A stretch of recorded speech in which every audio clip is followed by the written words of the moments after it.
Hi, welcome to Personal Development. On this channel, we inspire you, educate you, and motivate you to grow, change, develop, overcome challenges or setbacks, and finally, to become the best version of yourself. This is the first episode of the video series, The Proven Principles, How to Live the Good Life, which is brought to you by our channel, Personal Development, and features the legendary Jim Rohn, who was one of the most popular and influential speakers of all time. At the time of his death, he had an estimated net worth of over $500 million. His seminars and teachings have proved over time to have changed millions of people's lives, and this seminar is no exception. In fact, we classify this as probably his best and most life-changing seminar ever. So whether you're struggling with your money, maybe you want to escape the rat race, or you simply want to learn how to live the good life, this seminar might be what you need to start turning your life around. In this video series seminar, Jim Rohn will be providing a roadmap to success using proven life-changing principles to elevate your life. He'll reveal how to overcome challenges, achieve personal and financial growth, and pave the way to becoming the best version of yourself. For best results, we suggest you watch all the episodes in full and take some good notes. You can find all the episodes as well as the playlist on our channel, Personal Development. Get ready to embrace transformation, unlock your true potential, and create the life you've always envisioned. Enjoy.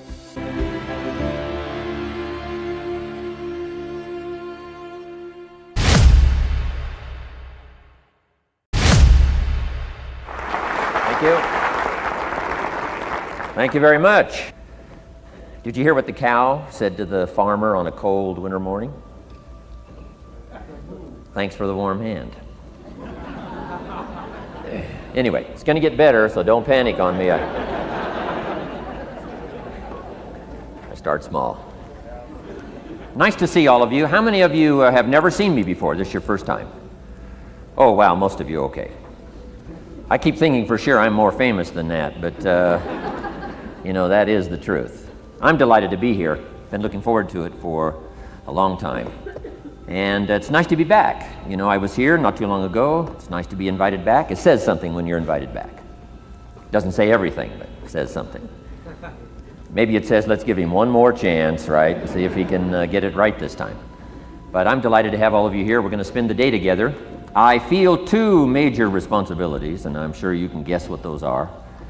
Number one is to make sure you get your money's worth, right? When you shell out your cash, especially these days, you want to make sure you get full value for the money you spend. And I know the tab for the seminar was not that much, pretty modest fee to get in. Most of you are your tips for the week, right? So it wasn't that much, but I want you to be able to say when you walk out of here today, it was worth my money. But my biggest responsibility is to make sure you get your time's worth. And the reason I say that is because time is more valuable than money. In fact, you might start your notes with that.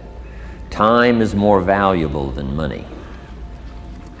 You can get more money, but unfortunately you can't get more time. If somebody asks you to spend your money, that's pretty easy, right? We live in America, we're wealthy, so the money's not the problem. But what if somebody asks you to spend a day, right? You got to think that over carefully. And I know you did. I wouldn't waste one of my days, not for anybody, not for anything. Once I understood how valuable they were, I don't waste any. But to make an investment like today of your money and your time, I appreciate that. Today's going to be costly for me. It's going to cost me one of my days to be here, right? And some money, of course. But, you know, I don't need the money. I take the money, but I don't need the money. But guess what I do need? The time. So I'm here not to just joke with you. I'm here not to just tell some funny stories and give a performance and walk away. I'm here to give you some value, and I want to make it worth your time. I'm going to invest a day. You're going to invest a day. Let's get the most out of it and see what we can walk away with today. Anyway, for you that have not seen me before, just very briefly, let me just tell you my story. I grew up in Idaho. farm country, southwest corner of Idaho. In fact, my father still lives on the old homestead where I grew up. He'll be 89 his next birthday, he still hasn't retired. I'm proud of my dad. He's never been ill, he's really something. I'm trying to get him to retire this year, 88. I'm telling my father, what a good year to retire when you're 88. And he says, hey, talk to me in 10 years, right? I might be ready. But anyway, I went to high school, I graduated. I went to college 1 year. Halfway through my second year of college, I decided I was smart enough, so I quit. One of my major mistakes. I should have stayed in school. But I thought, heck, I'm smart enough to get a job. That's what life's all about, right? Get a job, pay your bills, work hard, stay out of trouble, keep your fingers crossed, hope for the best. And I figured I was at least prepared to do that. So I quit college and went to work. A little while later, got married, got my little family going, and I'm out there doing what I thought was the best I could. But about age 25, I'm starting to struggle. I've purchased a little more than I can conveniently pay for on time. And the creditors are starting to call saying, hey, you told us the check was in the mail. What's the deal? And I'm getting embarrassed by that. I'm also embarrassed, big mouth me, with all the fancy promises I made to get married. I'm way behind on those promises. And I'm getting discouraged, wondering what to do. And I thought, well, maybe I should go back to school. Right? 1 year of college, pretty short on an application. But, tough to go back to school, right? Especially when you got your family going. Time to stay is when you're there. So I discounted that. I thought, well, if I, had my own business, that would be the way to go. But, I'm short on money. Too much month at the end of the money. If you've ever been there, that's where I was, age 25. So I had to discount that, and I'm discouraged, wondering, where do I go from here? And then the miracle happened for me. Good fortune came my way. And who can explain good fortune? I don't know. Remarkable things that happen to you at a particular time. Sometimes it's just unexplainable how those things happen. One of my friends says, well, hey, things don't just happen. Things happen just. Another good note for your notes. Things don't just happen. Things happen just. And maybe that's it. I don't know. I'm an amateur on life, I guess like most of us are, trying to figure it out, how to make it valuable. But I was ready. And my good fortune was, at age 25, I met a very wealthy man. His name was Mr. Schoaf, Mr. Earl Schoaf. A friend of mine had gone to work for him, and he started telling me about this man. He said, you got to meet this man I've gone to work for. He's wealthy, but he's easy to talk to. And he's got a unique philosophy of life. And the more he kept talking about this man, I thought, well, I've got to meet this man. So sure enough, shortly after that, I had a chance to meet this remarkable wealthy man, and I was impressed. He was wealthy. Sure enough, he was easy to talk to. I was so intrigued, within a few minutes, I said to myself, if I could be like him, farm boy from Idaho, if I could be like him, I'd give anything. And then I thought, if I could just get around somebody like him, and if he would teach me what to do, I would be willing to learn. I'm coachable. And that was my good fortune. A few months later, this wealthy man that I met, Mr. Schoaf, took a liking to me, hired me, gave me a job. I went to work for him. And I spent the next 5 years in his employ. And then, unfortunately, he died at the end of that period at age 49. His last 5 years, but the first 5 years of my new life, I got to spend with this remarkable man, and my dream came true. He coached me. He taught me. He taught me the books to read. He taught me the disciplines. He taught me the changes to make in my language and personality. And the things he shared with me during that 5 years literally changed my life, turned my life around, changed my income, changed my bank account, changed my future, changed everything. I've never been the same since that unique experience. And I wish he was still alive today, Mr. Schoaf. I'm sure if he was alive today, especially after this seminar, Idaho Farm Boy makes it to Dallas, Fort Worth, full house, standing room only. Pretty awesome, I'm sure. If he was alive, I'd be calling him today saying, you won't believe what's happening to me. I've had a chance now to share with other people what you shared with me. But anyway, how I got here. 30 plus years ago, I was living in Beverly Hills, California. And one day a friend of mine, businessman friend, said, Jim, I'd like to have you come and share your story with my service club that I belong to, the Rotary Club. He said, I know your story, Idaho farm boy makes it to Beverly Hills. But he said, I think my club members would love to hear your story. He said, if I arranged one of our breakfast meetings, would you come tell your story? Just share a few thoughts. I said, okay. So I agreed to go give this breakfast talk. And guess what? They liked it. And my telephone rang. I got another call saying, we heard you've given your story and shared some ideas. Would you come talk to our club? First thing I know, I'm starting to devote a piece of my business time to giving these talks. And then one day, a businessman who'd heard my talk, I think 2 or 3 times, approached me and said, would you come and share that story and some thoughts with my management and salespeople? I said, I got this little company going. And he said, if you'd come tell your story to my organization, he said, I'd be happy to pay you. And I thought, wow, wouldn't that be something? So I agreed to go do it, and I got paid. Little did I know, another fortune was waiting for me to translate my ideas into talks and speeches and seminars. Now I've written some books. It's on cassette tape, and now I get to travel around the world. Last year I was in Japan and Israel, Spain, Mexico, Australia, New Zealand, France, Germany, Canada, and now Dallas, Fort Worth. So Idaho farm boy gets to travel around the world and share his story, and here I am today. Anyway, it's almost too much for me to comprehend from where I started, raised in obscurity, in a little small farm community, and now to be here today is pretty awesome for me. So anyway, that's just a little bit about my story.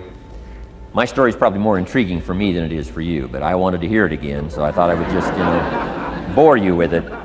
Anyway, I don't ask you to be impressed today. I'm the one that's impressed from where I came from to have a chance. But that's the American dream, right? Come true. Chance to start from scratch, start from obscurity, start with pennies, start with nothing, and have a chance to transform your life, change your life, set your goals, and see what you can accomplish.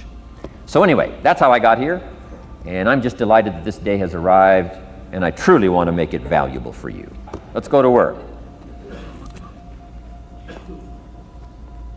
Here's what I hope you'll find out of this seminar today for your notes.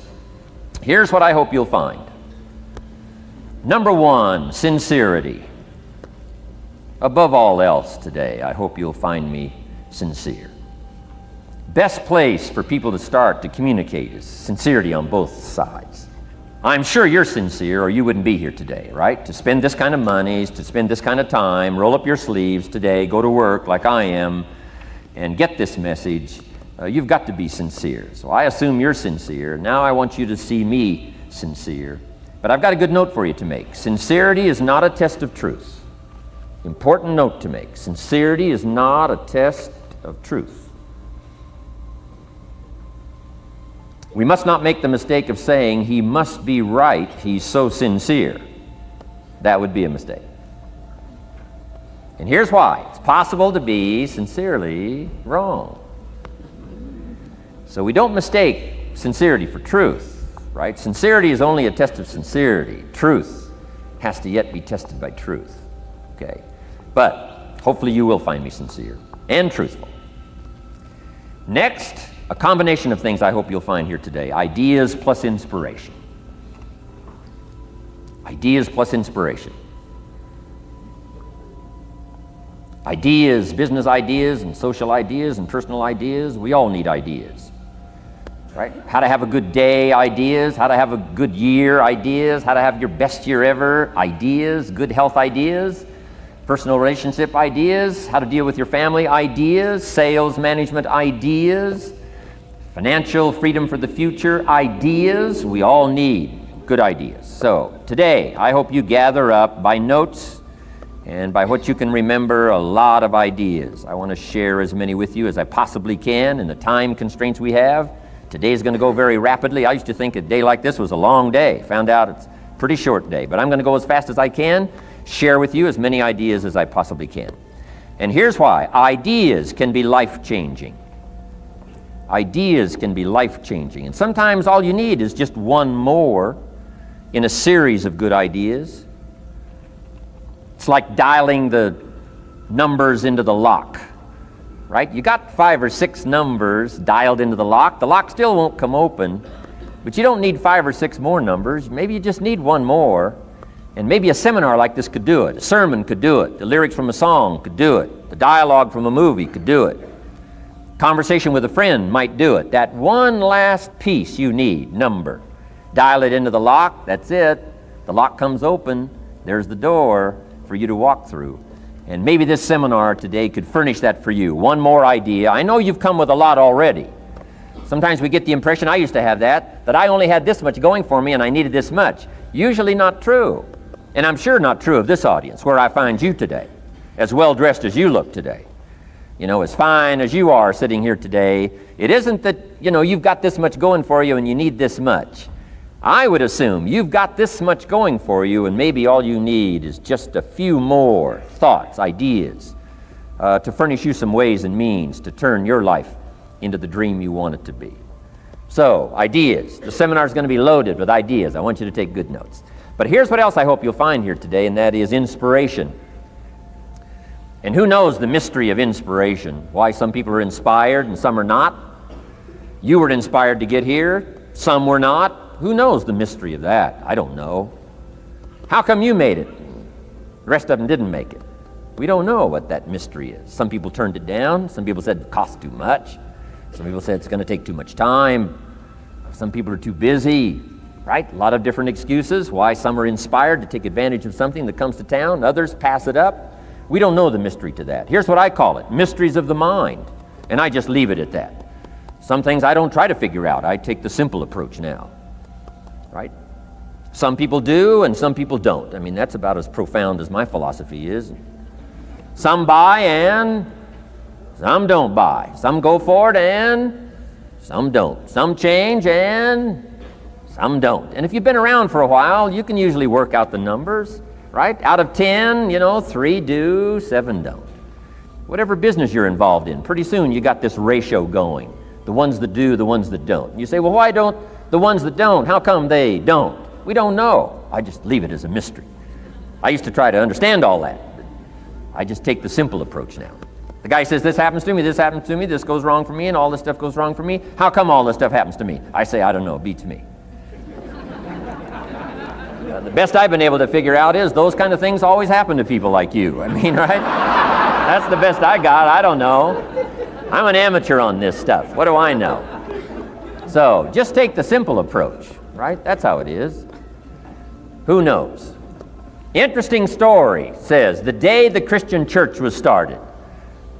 Now, I'm an amateur on the Bible, but best account I can remember, the day the Christian church was started, a magnificent sermon was preached. Great presentation. And if you're a student at all of good communication, it was one of the classic presentations of all times. The sermon, the first day the Christian church was started. And it said this sermon, this presentation was given to a multitude, meaning a lot of people. But it was interesting, as the account gives us, the record, it says, when the sermon was finished, there was a variety of reaction to the same sermon. Isn't that fascinating? I find it fascinating. It said some that heard this presentation were perplexed. And I read the presentation, sounded pretty straightforward to me. Said, why would somebody be perplexed with a good, sincere, straightforward presentation? Best answer I've got. They are the perplexed. I mean, what other explanation is there? It doesn't matter who's preaching. Right? It said some that heard this presentation mocked and laughed, made fun of the presentation. I thought, hey, this looks pretty sincere to me. If you give a sincere, honest presentation, why would somebody mock and laugh? Easy explanation. They are the mockers and the laughers. What else would you expect them to do? Right? I used to try to straighten all that out, say, well, they shouldn't do that. I don't do that anymore. I've got peace of mind now. I can sleep like a baby, not try to straighten all this stuff out. I used to be so naive. I used to say, well, liars shouldn't lie. See, how naive can you be? Of course they're supposed to lie. That's why we call them liars. They lie. So I don't straighten this stuff out anymore. Anyway, it said some that heard this magnificent presentation, didn't know what was going on. And they're usually easy to spot. They're usually saying, what's going on, right? I mean, they don't know what's going on. But interesting, right? A variety of reaction to the same sincere, honest presentation. Now, it also says, in wrapping it up, some that heard the presentation believed. And I think that's who the speaker was looking for, the believers. Interesting. Now, it said the number of believers was about 3,000. So, pretty good first day. 3,000. I've had some first days, but I never had 3,000. But anyway, 3,000 were believers. And that's, the speaker was looking for the believers out of this multitude. And that's about as close as we can come to understanding the mystery. Some believe, and some mock, and some laugh, and some are perplexed, and some don't know what's going on. And you just have to leave it that way. Why? Because that's the way it's going to be. The way to be brilliant is to find out how it's going to be and then say, here's how it should be. I mean, that's how you become brilliant. So, anyway, who knows the mystery? I call it mysteries of the mind. We don't understand. But I don't try to change it anymore. On this particular story, as far as we know, they didn't have classes after the presentation to try to de-perplex the perplexed. I mean, as far as we know, they left them perplexed. They left the mockers mocking. They let the laughers laugh. I mean, they didn't come back and try to straighten all this out. You say, well, how can you build a church? Well, make another presentation, and you'll get some believers and some mockers and some laughers and some who don't know what's going on. So that's about the best we can do. So, but I'm glad I've got the believers here today. You believed enough to shell out your cash and part with your time and some of your effort and energy, and I appreciate that. So, hopefully you'll find some inspiration here today. All right? To get the most out of today, a couple of more notes. Number one, be thankful. That's a good way to capture the most of a day like this. Be thankful for what you already have. That shouldn't be any problem in America, being thankful. Everything we need is available in America. Everybody wants to come here, right? The last time I was here, that little presentation I gave, everybody wants to come here, America. People haven't plotted and schemed the last 40 years saying if I could just get to Poland, everything would be okay. No, everybody wants to come to America. Why? Everything's available here. All the books you need, all the sermons you need, all the churches you need, all the schools you need, all the instruction you need, all the inspiration you need, all the capital you need, all the markets you need, all the challenge you need, all the information you need, all the seminars you need. Everything's available here. This is America. So number one, let's be thankful for what we already have. Thanksgiving does this. Opens up the doors, opens up the windows, opens up the channels. Thanksgiving for what you already have. I did a seminar one weekend up at the ranch, up at Clear Lake. Got a lodge up there. Nice setting, high valley, high serenity ranch. For the weekend, Friday evening, Saturday, Sunday. People drove in from around California. I got there late Friday afternoon. Everybody had pretty well already gotten there. I couldn't believe the parking lot.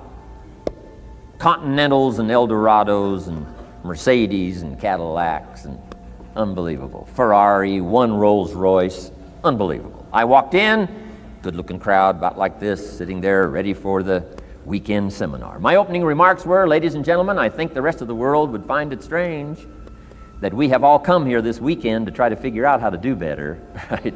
I think the rest of the world would say, I don't understand. Guy in his Rolls Royce saying, I got to get to the seminar, find out how to get another one of these Rolls Royces. Unbelievable. Anyway, let's be thankful. Here's what locks up the doors and the channels to receive more: cynicism. That locks you away. That prevents you from learning more. Being a cynic about the past and the future, a cynic about the marketplace, cynical about the people, cynical about the institutions, cynical about the setup, cynical about yourself, cynical about your chances. See, that locks away all the chance for stuff to flow your way. So, good advice, I think, today. Start off, be thankful. Here's number two, listen well. That's going to be a challenge today. I understand that. Seems like most of, our life is still going on outside these four walls, right? Most of our life seems like it's out, continuing out there. Family and business and associates and market and economy and whatever else is happening in the midst of your life. And to sort of, pull your attention from what's going on out there and put it in here for just a few hours, I know is a challenge, but do the best you can, listen well. And here's the last one, take good notes. Be a good student today, take some good notes. I've not come to entertain you. As you can tell by my opening joke, right? I would not make it in Las Vegas. So we don't have a dog and pony show today, no entertainment, but I do have some ideas. Take some good notes. Somebody showed me the other day notes that they took about 21 years ago, attending one of my seminars out in Los Angeles. He said, I still use these notes I took 21 years ago to help me in my business, relationship with my family. So I'd like to have these notes that you take today become that valuable for you. Then it would be worth me making the investment to come and spend a portion of my life, my time, my energy here. And I want this investment I'm making here today to pay off. And one of the ways it can pay off for me is for you to take good notes and then go away and use whatever makes sense. Because what I feast on coming back around is the stories out of this audience today. Sure enough, 6 weeks from now, 6 months from now, 6 years from now, somebody's going to, by phone, by letter, by personal contact, walk up to me and say, the things you shared that day got me thinking, and I started making some changes, and let me tell you what's happened to my business, let me tell you what's happened to my sales career, let me tell you what's happened to my relationship with my family. See, that'll make it worth it for me. Not the money, the return, something you can't buy with money. If somebody says, thank you for touching my life and taking the time to make the investment. And that's what I'm all about. So if you'll become a good student today. And here's the last note. Don't be a follower, be a student. You'll be happy to know today we haven't come seeking disciples. We've got no movement for you to join. I'm just here to share some of my experiences, good ideas, best I can. But I think that's good advice. Don't be a follower, be a student, right? Take advice, but not orders. Take information, but don't let somebody, order your life. Make sure what you do is the product of your own conclusion. Excellent note to make. Make sure what you do is the product of your own conclusion. Not to do what someone else says. Take what someone else says, process it, think about it, ponder it. If it makes you wonder, if it makes you think, then it's valuable. Then when you go take action, make sure that the action is not what somebody told you to do. Make sure the action is the product of your own conclusion. If you'll follow just a little bit of those simple guidelines, I'm telling you, the learning process can be speedy, swift, powerful. Your learning curve can go up, and then applying it to your business, your life, your family, conversations, equities of all kinds. You'll find some progress like I did that first 5 years when I met a teacher willing to share with me, turned my life around. Progress I couldn't believe happened for me. Okay, let's get started. I want to review, I was here last time and we talked about the 5 major pieces to the life puzzle.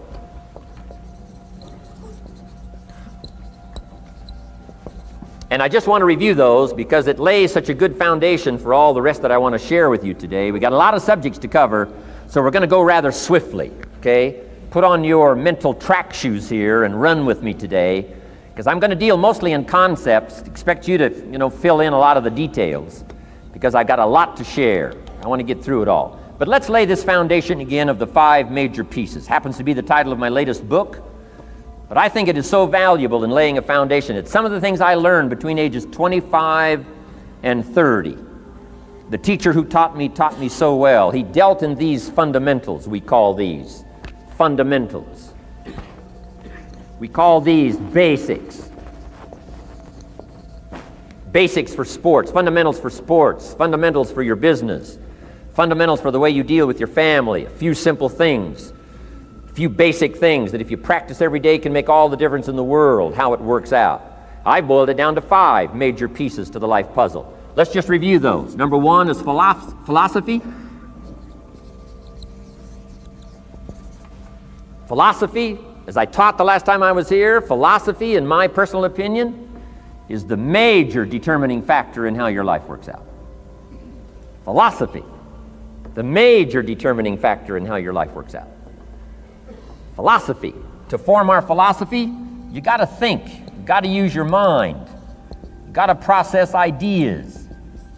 And this whole process over a lifetime, starting way back here when we were children, schools that we've attended, our parents, our experiences, all this stuff that we've processed by the thinking process helps to develop our philosophy. And in my opinion, each person's personal philosophy is the major factor in how your life works out. Here's what I called it in that last presentation when I was here. It's called the set of the sail. Each person's personal philosophy is like the set of the sail. Now, I used to think it was circumstances that ordered my life.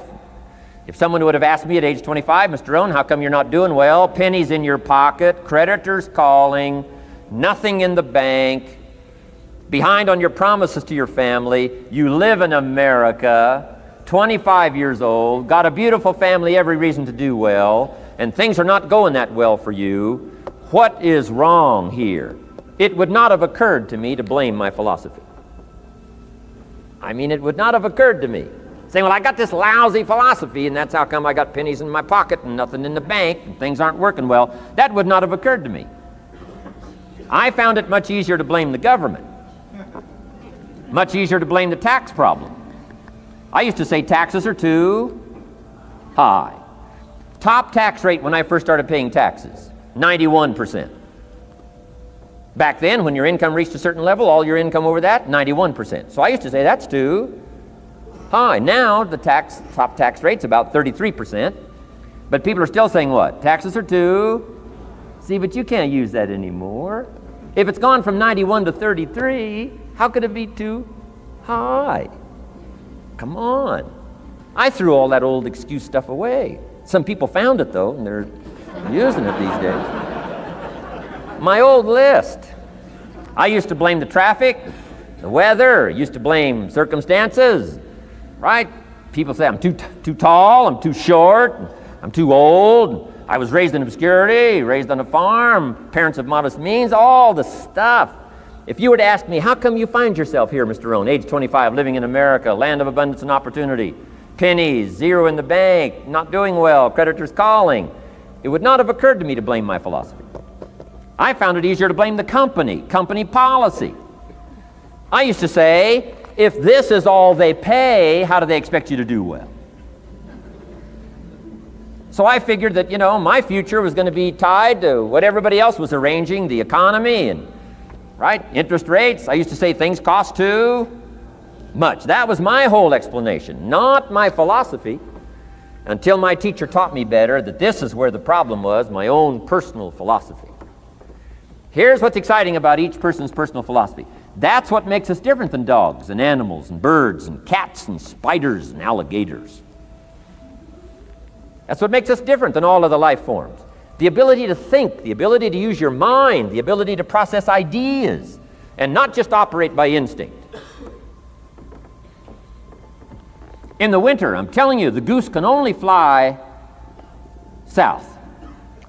What if south doesn't look too good? Tough luck. It can only fly south. But see, human beings are not like a goose, can only fly south. I mean, you can turn around, go north, you can go east, you can go west, you can order the entire process of your own life. And we do that by the way we think. We do that by exercising our mind. We do that by processing ideas and come up with a better philosophy, a better strategy for our life, goals for the future, okay? Plans to achieve those goals. All this comes from developing our philosophy. Philosophy helps us to process what's available. Well, when we get here, we got seed, and we got soil, and we got some rain, and we've got some what? Sunshine, and we've got some seasons, and what? The miracle of life. Now, the key is, what do you do with all this stuff? How do you turn all this stuff that's available here into equity and promise and lifestyle and dreams and future possibilities? All of this that's possible now with human beings, how do you take all this stuff and turn it into this equities and values? Well, it starts with philosophy. What is the seed? What is the soil? What is the sunshine? What is the rain? Is it possible to take some of each of all the stuff that's available and turn it into food and turn it into value and turn it into nourishment and turn it into something spectacular and unique that no other life form can do? And the answer is yes. But you cannot deal with all this stuff in what to do with it unless you start refining your philosophy. Think, use your mind, come up with ideas, and strengthen your philosophy. So the seed and the soil and the rain and the sunshine, this is called, the economy and the banks and the money and the schools and everything that's available out there, processing information, what to do with all that, and turn it into equity and value. That is the major challenge of life, my personal opinion. So each person's personal philosophy now is going to determine what you're going to do with seed and soil and sunshine and rain and miracle, the change of seasons. That's it. My personal opinion. Each person's personal philosophy is like the set of the sail. That's what this seminar is for today. Help you to trim a better sail. You don't need a better economy. You don't need better seed and soil. In fact, when it comes to seed and soil and rain and sunshine and seasons and the miracle of life, that's all you got. Now, what if you blame this stuff? Then you're blaming all you got. If you blame the economy, and you blame the schools, and you blame the teachers, and you blame the sermons and the preachers, and you blame, the marketplace, and you blame the company and company policy, what else is there? When some people get through with their blame list, there isn't nothing else. That's all there is. And if you blame the only thing you've got to work with, I'm telling you, it's called mistake colossal in not understanding that that's all you've got to work with. And if this is all you've got to work with, then you don't change the seed, and you don't change the soil, and you don't change the rain, and you don't change the sunshine, you don't change the seasons. Right? Guy says, I'll take 3 springs, 4 summers, 9 falls, no winters. No, you can't fool with this stuff. You got to take it like it comes. Then what do you change to make your life work well? You got to start with your philosophy. Guess what I had to do at age 25 in order to change my own future? I had to change my mind. I had to change my thinking. I had to change my philosophy. I was messed up on what was causing my problem. And once I got that straightened out, that all the stuff I blamed, the government and taxes and the marketplace and the economy and things cost too much, negative relatives, cynical neighbors, once I got rid of that and started going for where the real problem was, which was me, I'm telling you, my life exploded into change. My bank account changed immediately. My income changed immediately. My whole life took on a whole new look and color immediately. And the early results I got from making these philosophical changes tasted so good, I've never stopped the process from that day until this.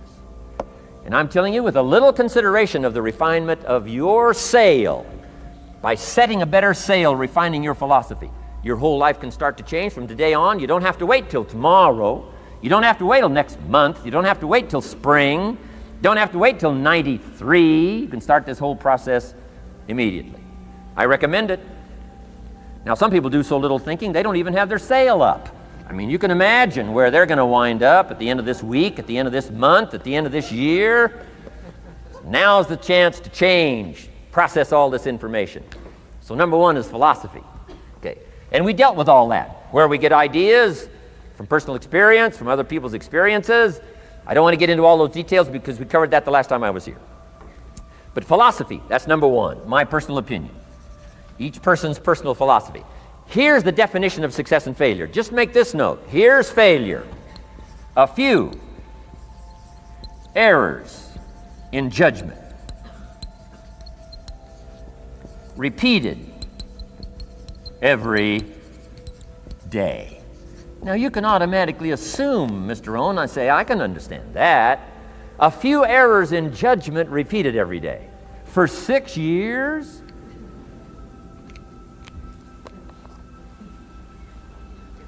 I'm with my father. I think I told this story the last time I was here. My father, 88 years old, he's never been ill, still hasn't retired. Not long ago, midnight, we're getting ready to go to bed. We've drilled a new well, got some extra water, got some more acres going. He's all excited. At midnight, we're getting ready to go to bed. My father's eating what he calls his midnight snack. A little bite to eat before you go to bed. Don't have to go to bed hungry. And I'm watching him eat this midnight snack. Guess what he had? An apple, a few graham crackers, and a glass of grapefruit juice. I said, no wonder my father's so healthy. My mom taught us all those good health practices. Taught me when I'm growing up, right? I'm an only child. I've never been ill. Passed the big 5-0 some time ago. My 2 daughters, 32, 33, never been ill. My grandkids, never been ill. I'm telling you, the legacy lingers on. As I watched my father have this midnight snack, suddenly occurred to me. I know that's part of it. An apple, what? A day. That's gotten to Dallas-Fort Worth, right? An apple. An apple a day keeps the doctor away. Good question for this intelligent audience. What if that's true?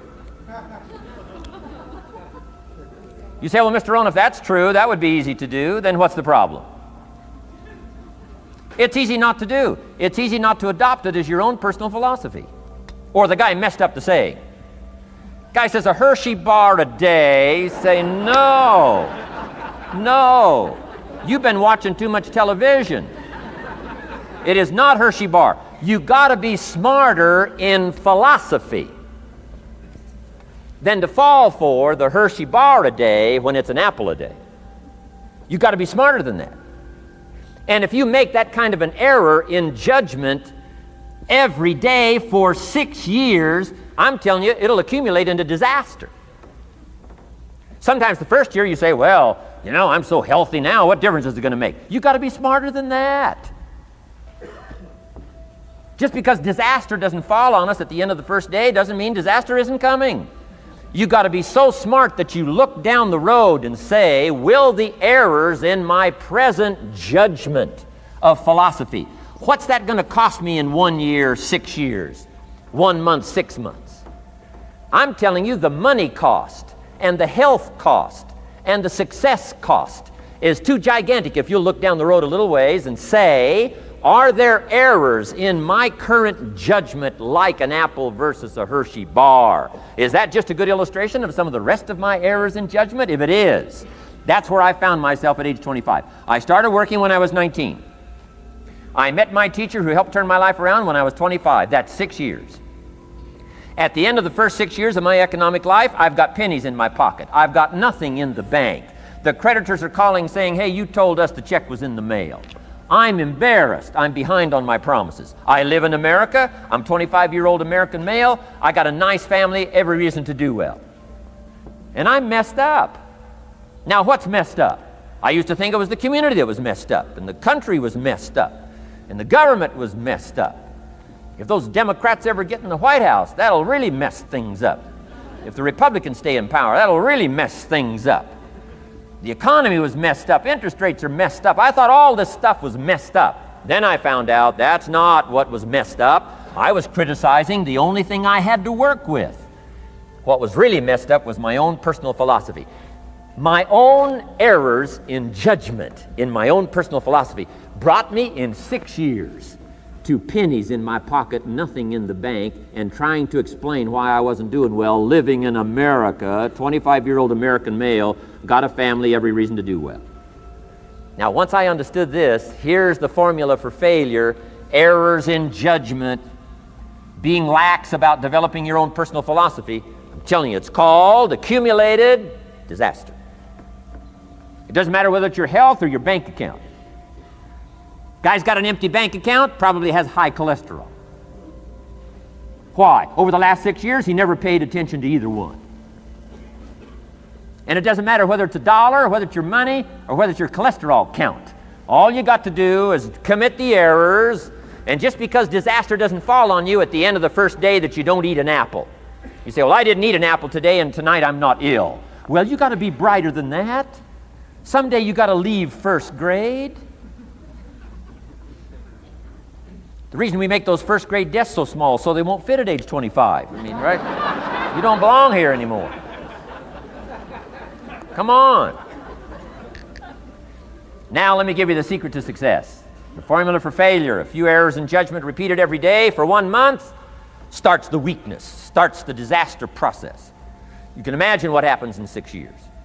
Now here's the formula for success: a few simple disciplines practiced every day. And you've started a whole new process called a whole new life. A few simple disciplines practiced every day. And if you decide today to go for the apple instead of the Hershey bar, I'm telling you, you have begun the process of turning your life around.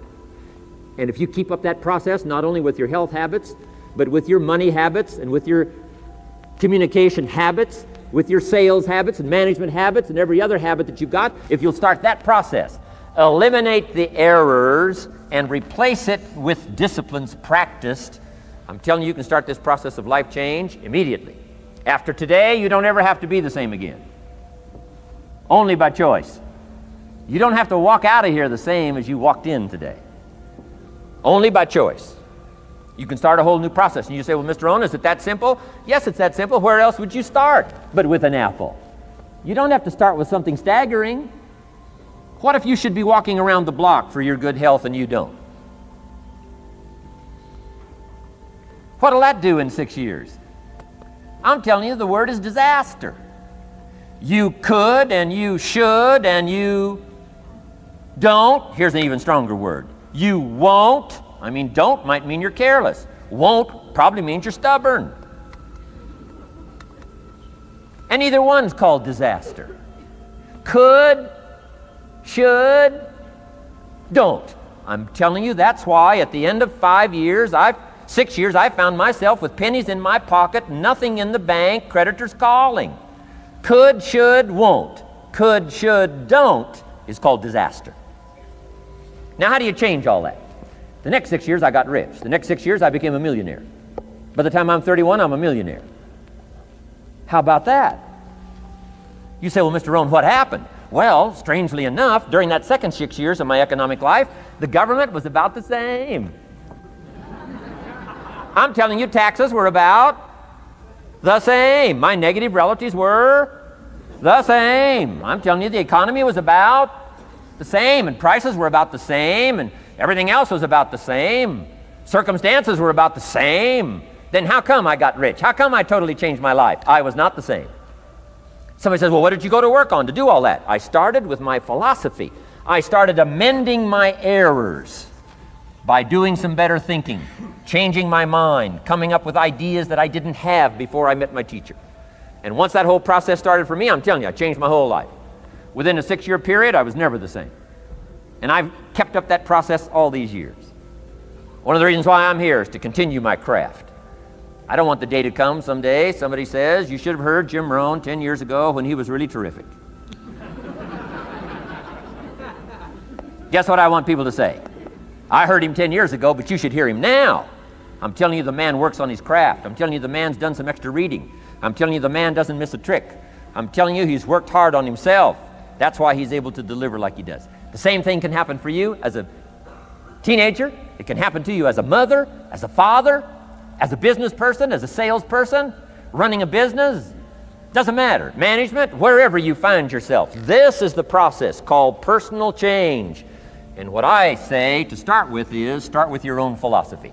Your philosophy is going to determine whether or not you go for the disciplines or continue the errors that's called potential disaster. And everybody has it within their power. Well, it was so happy for me to find out at age 25, Mr. Shove said, Mr. Rohn, you don't have to change countries. But you do have to change philosophy. And if you'll change philosophy, not country, you can turn around your income, you can turn around your bank account, you can turn around your skills, you can become capable, powerful, sophisticated, healthy, influential, all the other equities that you could possibly want out of your life, using the only stuff there is and not trying to change any of this stuff. Appreciate all of this stuff with all of its ups and downs, with all of its mystery of why it works and sometimes it doesn't work. Don't challenge this. You don't have to ask for another planet. You don't have to ask for another country. Just ask for another book. Ask for another seminar. Ask for another idea. And you can start this whole process of personal life change. Now, I could spend the whole day on philosophy, because that's where it is. If I could get you intrigued with that enough to study it, enough to ponder it, to where you would pick up the commitment like I did and say, hey, as simple as an apple a day, as simple as a walk around the block, why not start right there? If you don't start there, where else are you going to start? Might as well start where it's easy, and then go to the more complicated disciplines. Because if you can't handle the simple disciplines, how can you handle the complicated ones? Okay. Key. Philosophy. Here's number 2. I got to give these now very quickly because I got too much to cover here to linger too long. Number one, we're affected by philosophy. First major of the 5 major pieces. Number 2 is attitude.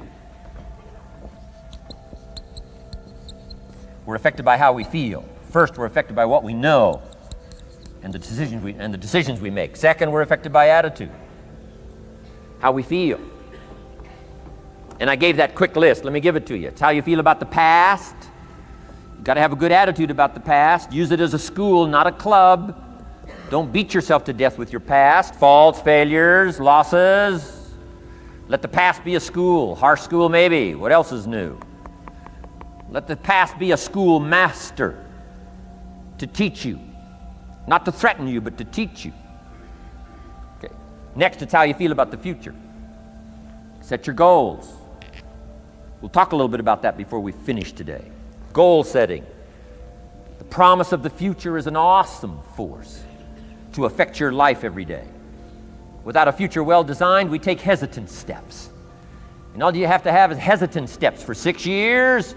You'll be timid, driven into a corner, not boldly willing to go and take your portion, take your share. Okay? Next, it's how you feel about everybody else. Got to have a good attitude about everybody else, because it takes everybody else to make a market. One person doesn't make a family. One person doesn't make a business. One person doesn't make a corporation. One person doesn't make a community.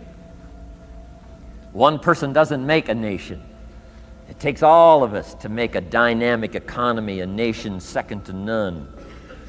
It takes all of us to make the churches and make the economy run. It takes all of us to make the possibilities. All the gifts that have flowed in here the last 200 years, unprecedented in 6,500 years of recorded history. There's been nothing like it. The ethnic streams that have flowed in here brought their gifts, brought their talent, brought their skills, brought their inventions, brought their work ethic. All of it mixed together is called America. Been nothing like it in 6,500 years. And to miss the value of it by some, warped attitude about it, I'm telling you, you've missed it all. And if you have an appreciation for it all, you'll draw from it. And if you draw from all the gifts that have been blended together here for 200 years, now for your value and benefit, think of what you can do for your days, for your business, for your conversation, for your equities. You can transform it to an incredible degree. And here's the last one. It's how you feel about yourself. Understanding self-worth is the beginning of progress. Self-worth should be easy. If one of us can do it, all of us can do it. If anybody can think it, we all can think it. I can read, you can read. I can understand, you can understand. From where I came from, the few simple things I did and tried revolutionized my life in 5 years. There isn't anybody here that can't do it. Change from pennies to fortune. Change from nothing to something. Change from broke to rich. Anybody in this room can do it. If any of us can do it, we all can do it. That's the kind of value you should place on yourself. If Jim Rohn can understand it, I can understand it. If he can read, I can read. If he can find it, I can find it. If he can change, I can change. If he can get it done, I can get it done. That's the attitude about yourself. So valuable. Okay? Now, in transforming our lives, we don't start with attitude. We don't start with the inspiration here. We start with education. Somebody says, well, I expected you to just come get motivated today. Well, that probably won't do it. Somebody says, by now we should be standing on the chairs, waving a flag, singing the old gray mare. Get going here. No, that's not where you start. Life change does not start with inspiration. Life change starts with education. You've got to be educated to the point of where you might have messed up. My teacher put it in blunt, simple language. He only went to the 9th grade in school, so he put it in simple language I could understand. He said, Mr. Rohn, after 6 years living in America, healthy American male, 25 years old, been working 6 years, 1 year of college, pennies in your pocket, nothing in the bank, behind on your promises. Shoaff said, I just got one simple explanation for that. You've messed up. Now, I could understand that kind of language. Substitute a Hershey bar for an apple means you've messed up. Should walk around the block, could walk around the block, won't walk around the block. You have messed up. And all you got to go is right down through the list. Don't need some teacher to come by and tell you. Be your own best teacher, saying, hey, let me make a list of some places I've messed up. Because if I let this down, that probably affects the rest. And the answer is, that's true. So we don't start with inspiration, we start with education. Somebody says, well, just motivate this guy, he'll be all right. Just motivate him, get him turned on. Probably not. If a guy's an idiot, you motivate him. Now you got a motivated idiot. No, he won't be all right.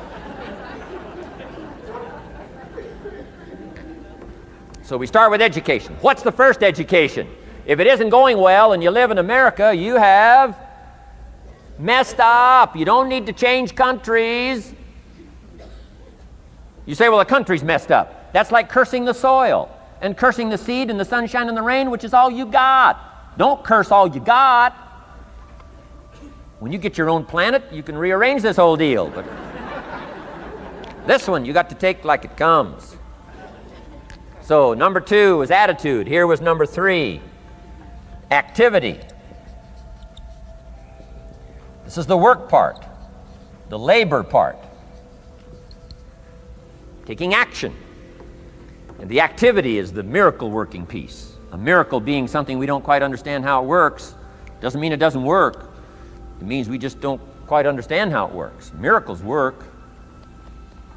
God says. Now, I'm an amateur on God, but here's my best analysis. God says, if you'll plant the seed, I'll make the tree. Now, that's a good arrangement. Number 1, gives God the tough end of the deal. What if you had to make the tree? That'd keep you up late night trying to figure out, how do you make a tree?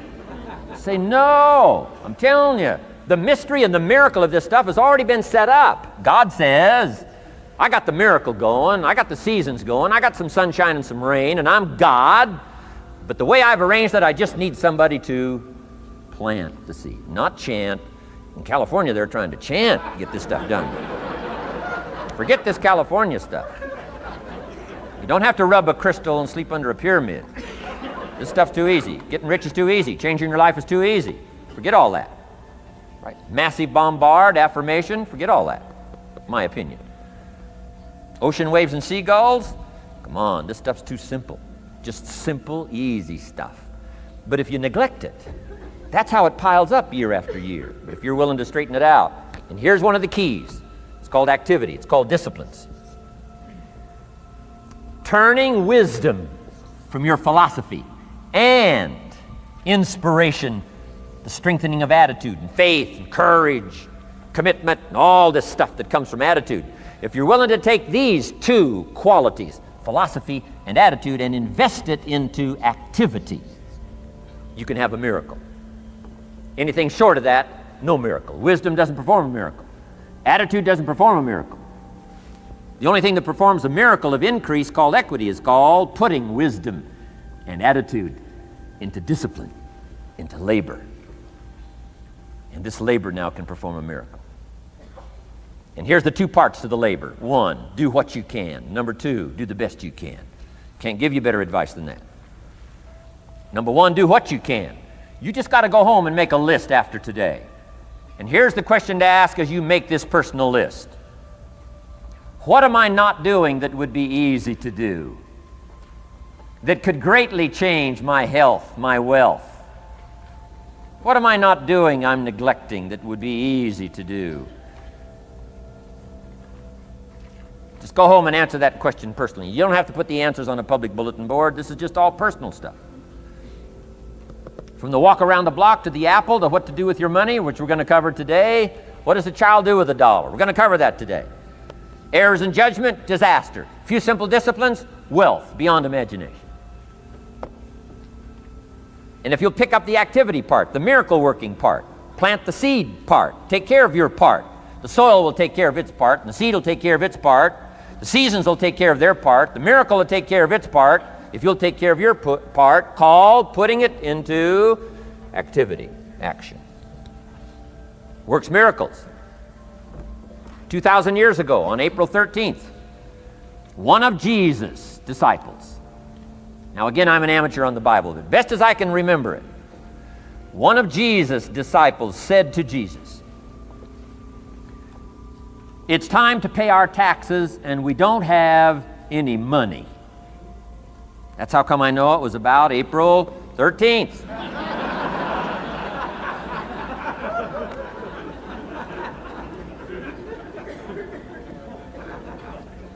To this statement by his disciple, Jesus said, best as I can read the record, Jesus said, "No problem. Now, why could he say no problem? Well, word has it, he was a miracle worker.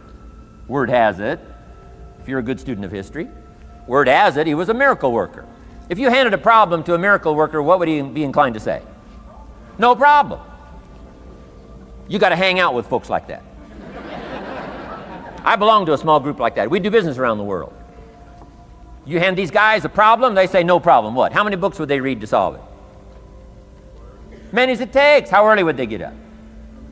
Early as it takes. How much information would they gather? Much as they needed. So it's what? No problem. You got to hang out with folks like that. Jesus said, this will be no problem, the tax thing. He said to his disciple, it's simple. Go fishing. Wow.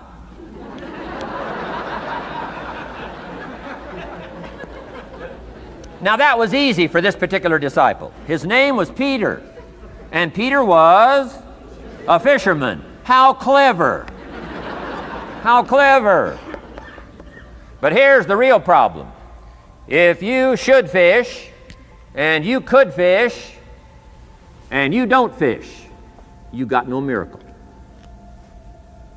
You could change, you should change, you won't change. That's called accumulated disaster. In 6 years, you'll be explaining instead of celebrating. Having some ragged list like I had, reasons for not doing well, pennies in my pocket. Could, should, don't, disaster. And if you'll just start the process of change, could, should, and will, you can start this whole process. And if you will, then put it into action. The miracle belongs to you. Jesus said to his disciple, it'll be simple. Go fishing, and the first fish you catch, look in his mouth. Peter said, okay. He was used to strange things happening in this relationship. Peter goes fishing, catches the first fish, looks in his mouth. Guess what's in the fish's mouth? Coins. Peter says, wow, coins. Starts counting the value of these coins, and when he adds it up, guess how much it added up to? Exactly enough money to pay his taxes and Jesus' taxes. Which gives you Jesus' position on taxes.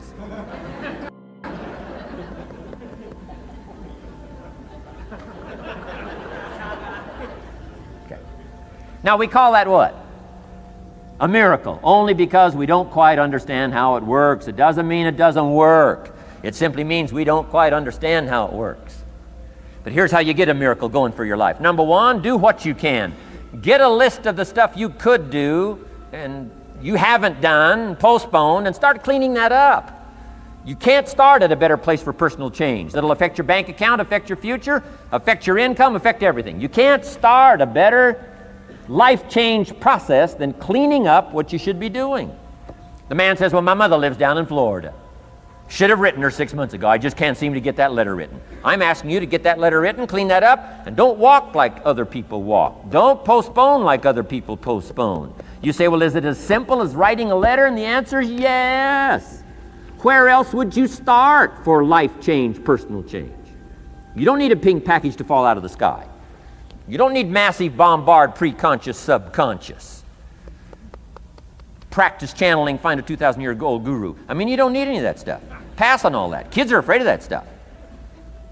Too much of it, you'll be out on a limb with Shirley. I mean, don't pass on all that stuff. This stuff's too easy. This stuff's too simple. It's called take action, number one, on neglect, on errors, in discipline. Number two, start setting up some disciplines. And if you'll do that, you'll perform a miracle. Now, here's the second part of the miracle. Number one is do what you can. Here's number two, do the best you can. If that's not your philosophy, I would ask you to amend it. Let me give you the best of ancient script. Here's what it says. Whatever your hands find to do, do it with all your might, do it with all your strength, and do it with all your power. What a good philosophy. That kind of philosophy will revolutionize your life if you haven't picked it up lately. Guy slips in late, company doesn't seem to mind, slips out early, first one in the parking lot, heading for happy hour. Stretches his break, comes early for lunch, late back from lunch, company doesn't seem to notice. Guy says, best as I can calculate, I'm putting in about a half a day's work and I'm collecting a full day's pay.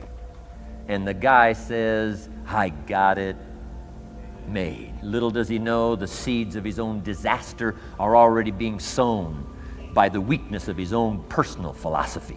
It's not the economy that's going to determine your next 6 years.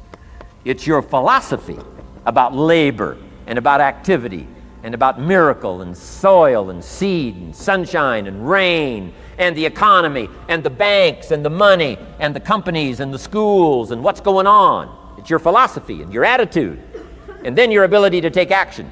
All of that we call the process of life change, miracle working. Number 1, do what you can. Number 2, do the best you can. Here was number 4. Results. Results. Every once in a while, you got to take a measure, see how you're doing with these 3 pieces: philosophy, attitude, activity. Now we take a measure called results.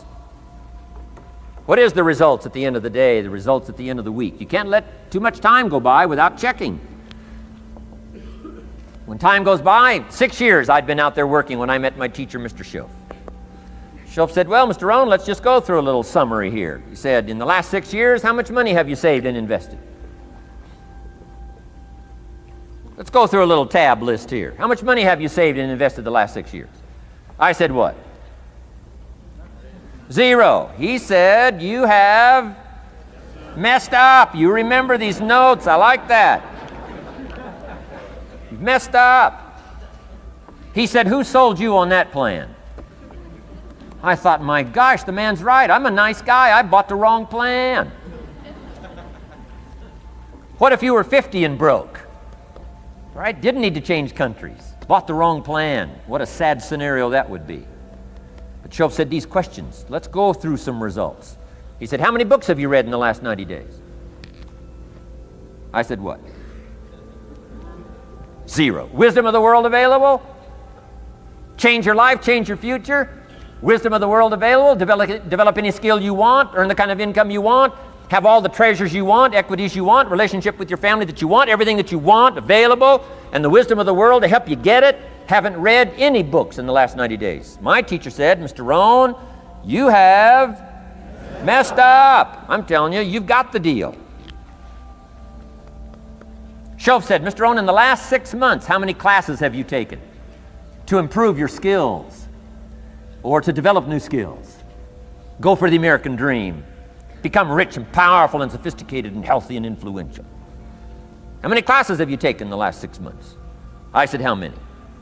0. He said, you have messed up. He said, you don't need to unmess the country. You don't need to straighten out the perplexed. You don't need to straighten out any of this stuff. All you've got to do is look within and let results teach you a great deal about your own activity, your own attitude, and your own philosophy. I went through that process. Take this phrase home. Results is the name of the game. What other game is there? Results. Here's all life asks us to do: make measurable progress in reasonable time. Just take home that little phrase, good phrase. We're asked in life simply to make measurable progress in reasonable time. We demand it of our children. How many years do you want your child to spend in 4th grade? Approximately. About 1.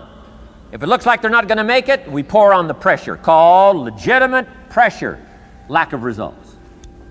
Peer pressure, family pressure, school pressure, community pressure. Every other kind of pressure we can bring to bear. Why? You can't stay more than 1 year in 4th grade. As parents, you'd have to leave the community. You say, well, what if they're nice kids? Wouldn't you give them 3 or 4 years? And the answer is no. You got to make better progress than that.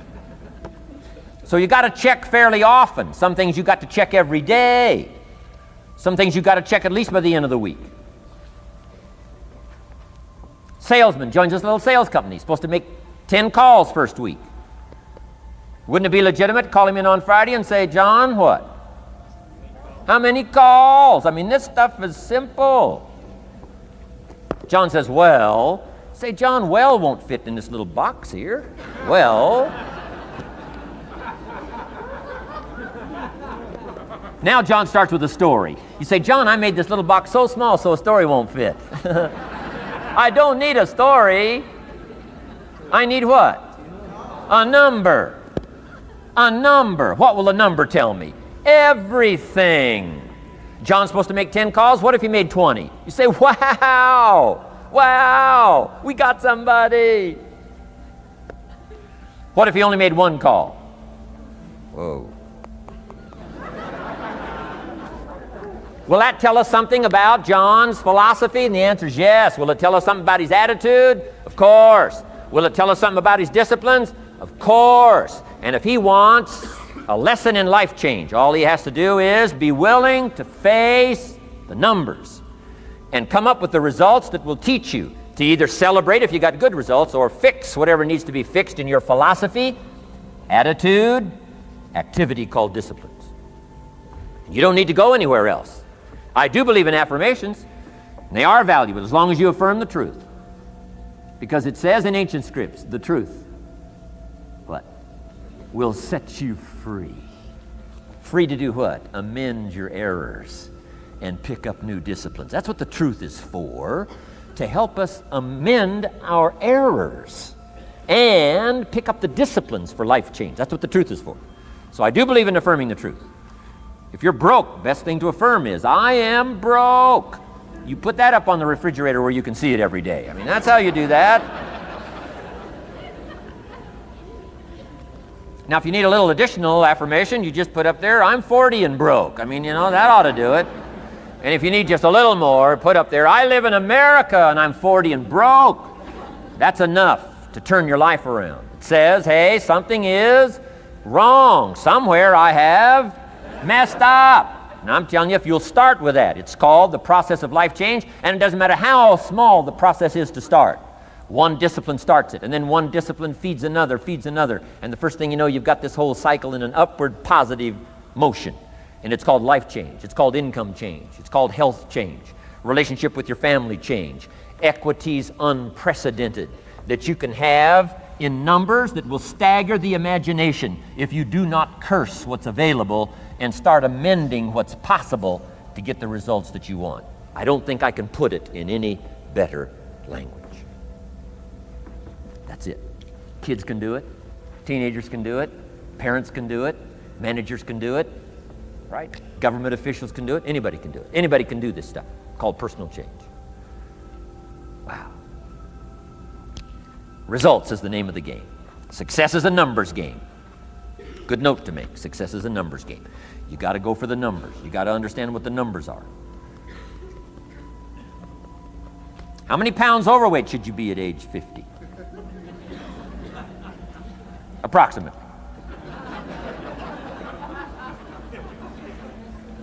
John says, I got big bones. We'll give you 10 pounds. 10 pounds for big bones. Otherwise, come on, John. 20 pounds, 25 pounds, shouldn't we turn on the caution light at work and at home? Blinking caution light. Somebody says, what's that caution light? So John's up about 20, 25 pounds. We got the blinking light going at home, got it going here at work. To remind him what? Wrong numbers. Okay? 35, 40 pounds, red light, blinking at home. Somebody says, what's that blinking red light? Say, John's up about 40 pounds.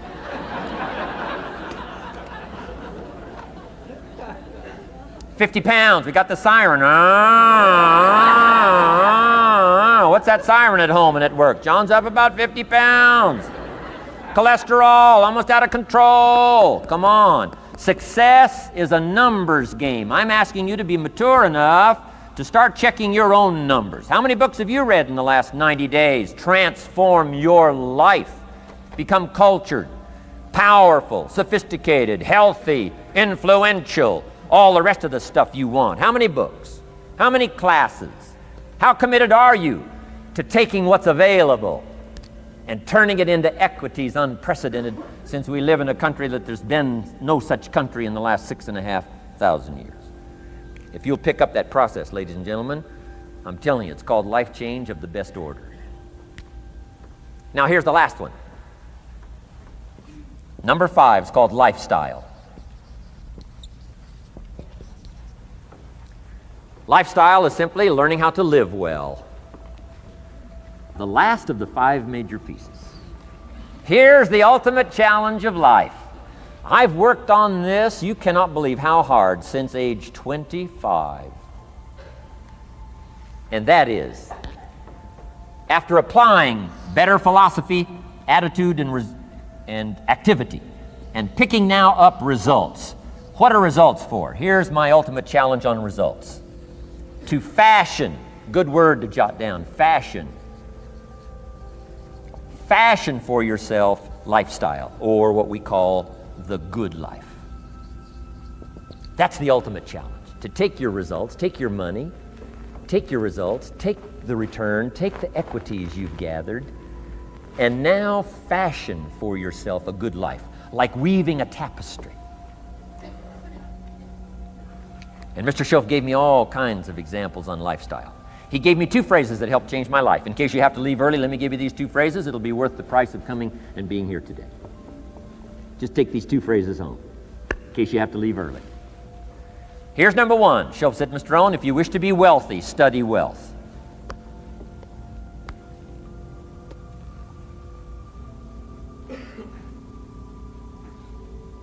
When he said that, I said, my gosh, I don't know anybody that studies wealth. Where am I going to learn it?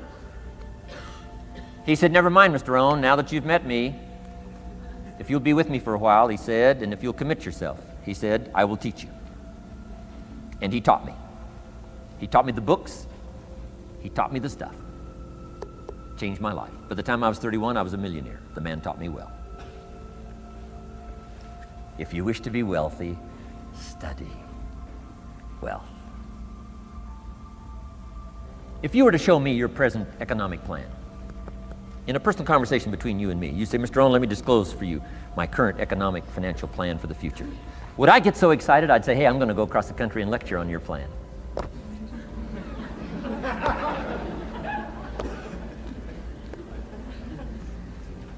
And if the answer is no, Mr. Rohn, you probably wouldn't want to go across the country and lecture on my plan. Here's my question to you. Why not?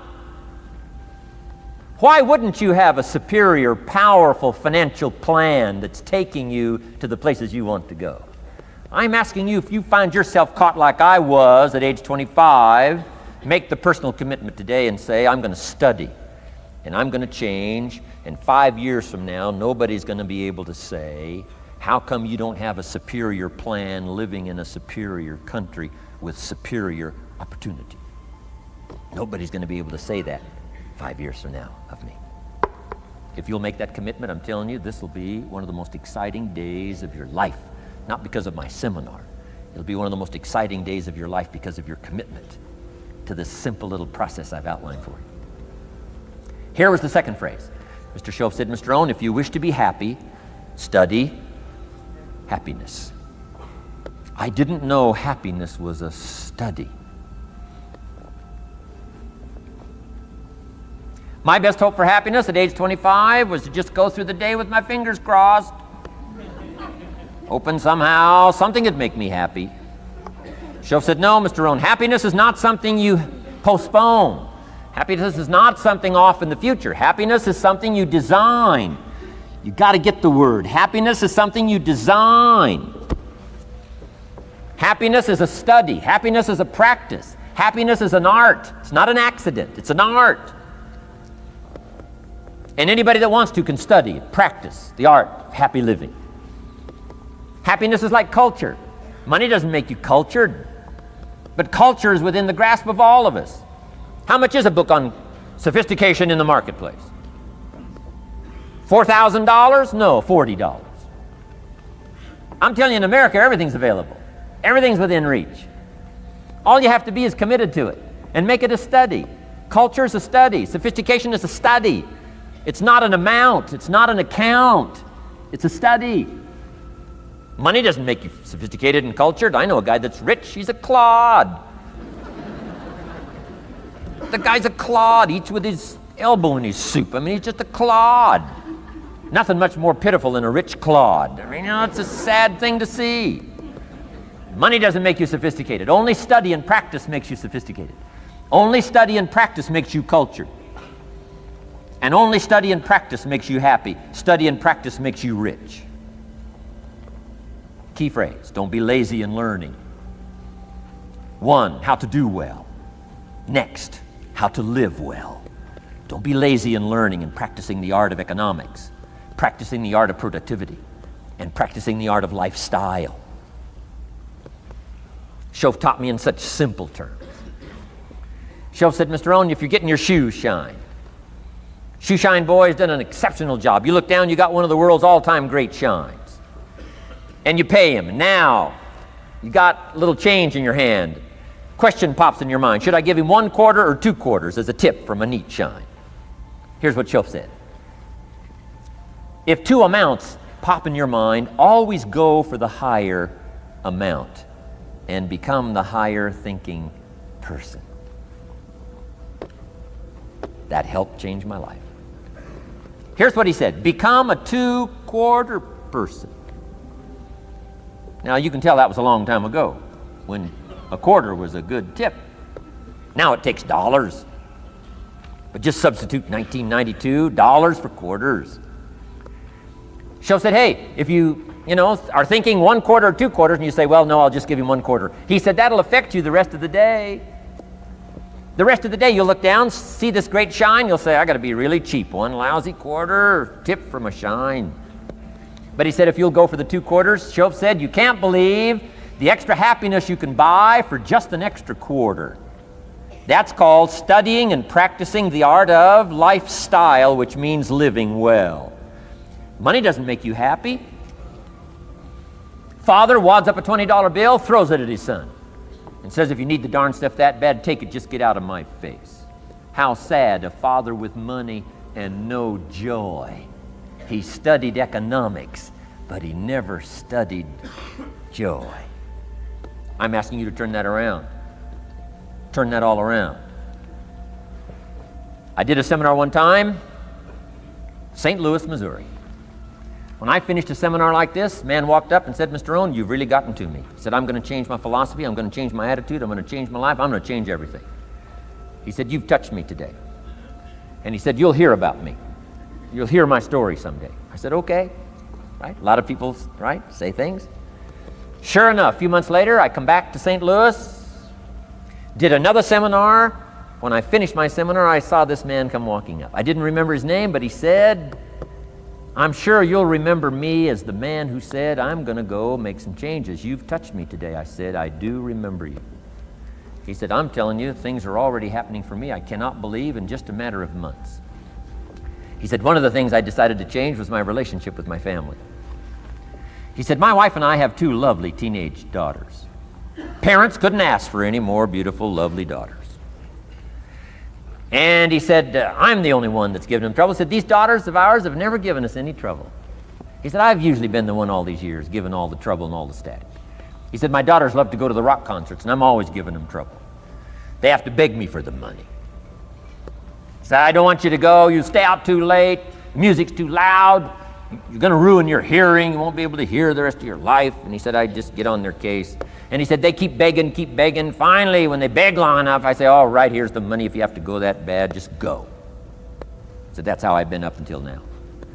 But he said, after I left your seminar, I decided to change all that, called lifestyle, living well. He said, you won't believe it. Not long ago, I picked up the newspaper, and I saw an advertisement, and I knew my 2 daughters, it was one of their favorite performers, was coming to town. He said, guess what I did? He said, I went down and bought the tickets myself and brought them home, put them in an envelope. And when I saw my daughters later that day, he said, I handed them this envelope, and I said to my 2 lovely daughters, you may not believe it, but inside this envelope are 2 tickets for the upcoming concert. They could not believe. And he also added, you'll be happy to know begging days are over. Now they cannot. He said, now don't open the envelope till you get to the concert. They said, okay. So they go to the concert come concert time, open up the envelope, hand the tickets to the usher. He says, "Follow me." And he starts down front. The girls say, "Hey, hold it, hold it. Something must be wrong." He takes another look, says, "No, nothing's wrong, follow me." 10th row, center. Now they cannot leave. 10th row, center. The only tickets they were able ever to beg for was, right, third balcony, can't see. He said, "I stayed up a little late that night. Sure enough, a little after midnight, my 2 daughters come bursting through the front door. One of them lands in my lap. The other one's got her arms around my neck. They're both saying, 'You got to be one of the all-time world's great fathers.'" He said, "Mr. Rohn, you're right. I can't believe. Same money, different father." He said, "I've started making the changes, and I decided to start with my teenagers, my girls." He said, "What a difference it's making in my life." And I'm telling you, you can do that with your lifestyle. You can do it with your sales career. You can do it with your management career. You can do it with any part of your life. If you're looking for equities unmatched, do not curse the only thing you have. Don't complain about the only thing you have, which is seed and soil, sunshine, rain, miracle, and seasons. But start changing and processing and evaluating things like we're covering today, and this process of change will take off for you. You will not believe what can happen in such a short period. Congratulations for watching this episode until the end. It means you're serious about improving your life. Keep watching. Here's the next episode. Enjoy.